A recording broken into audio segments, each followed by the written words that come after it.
था, ये कलयुग के लिए ही खास करके लिखा गया था कि वेद उपनिषद में बहुत ज्ञान है ओके। और बहुत डीप ज्ञान है। उसको समझना बहुत इम्पॉसिबल जैसा है कि आपका माइंडसेट उस लेवल पे जाना चाहिए, तब जाके आप उसका अर्थ समझेंगे, वरना आप उसको ये बोल सकते हैं इलॉजिकल बात है या आज के टाइम पे ये सब होता नहीं, ऐसी चीज़ें हैं। तो वो क्योंकि एक संत थे तो उन्होंने वो रोज़ बैठते थे चिंतन करने के लिए, सोचने के लिए क्या नया करना चाहिए।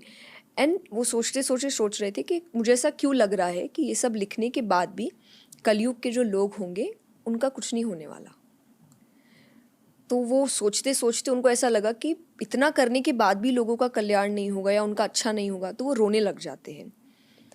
एंड कृष्णा सेंस नारद जी कि क्या हुआ है, जाके पूछो उनसे। तो उन्होंने पूछा तो उन्होंने बोला ऐसी ऐसी बात है। तो उन्होंने कहा कलयुग में ज्ञान सुनने वाले ज़्यादा नहीं होंगे। रीज़न ये थोड़ा फनी भी हो सकता है कि सब बहुत ज्ञानी है अपने आप में, कि सबके अंदर एक अच्छी बात बताएंगे वो और चार बताएंगे। उनका ध्यान ये नहीं कि आपकी अच्छी बात को वो थोड़ा सा ऑब्जर्व कर ले या सुने, अपने अंदर ले, नहीं, वो तुरंत आपको बताएंगे मुझे भी ये पता है, मुझे भी ये पता है, मुझे भी ये पता है।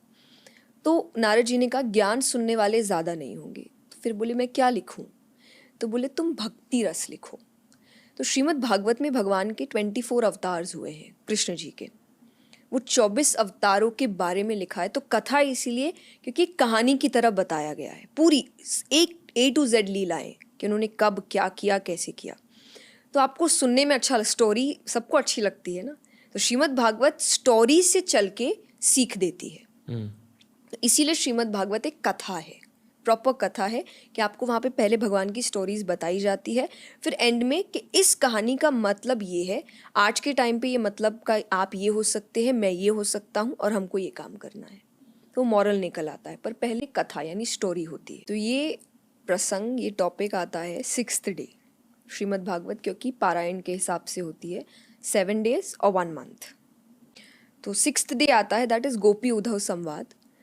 कि उद्धव जी बहुत बड़े ज्ञानी थे और वो प्रेम यानी लव को कुछ समझते नहीं थे, उनके लिए वो इतना कोई ख़ास बात था नहीं।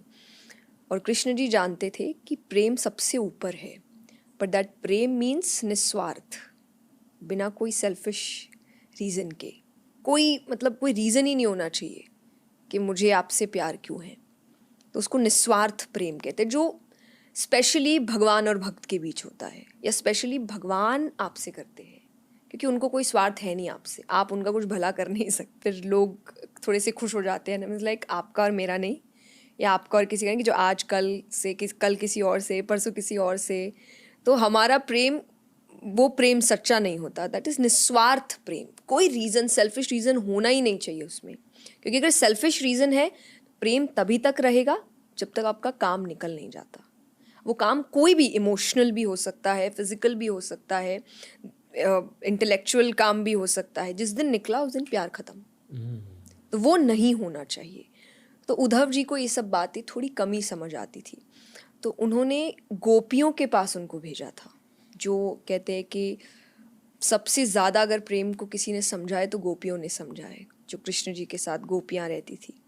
तो उन्होंने उनके पास भेजा था। तो वो एक बहुत सुंदर प्रसंग है, मतलब वहाँ कोई लड़ाई झगड़े नहीं के। महाभारत में आप जब बात करते हैं, महाभारत एक बहुत बड़ा पाठ है श्रीमद् भागवत का, या कृष्ण जी के और भी कोई अवतारों के बारे में, उसमें लड़ाई झगड़े, राजनीति सब कुछ है, बट इसमें प्यार के अलावा कुछ नहीं है।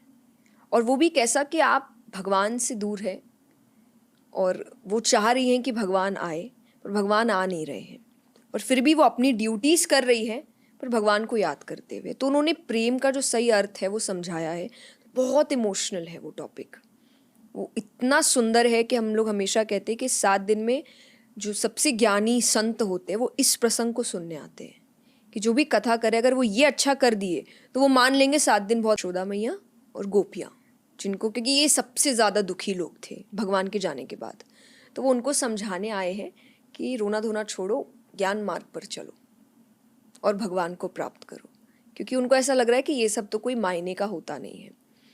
तो नंद बाबा से जब वो बात कर रहे हैं तो उन्होंने नंद बाबा से कहा कि आप जिसको बेटा समझ रहे हैं वो किसी का बेटा है ही नहीं, वो तो परम ब्रह्म है, वो तो उसकी एक लीला थी, उसने आपके बेटा बन के एक रोल निभाया है, बस वो आपका बेटा है नहीं।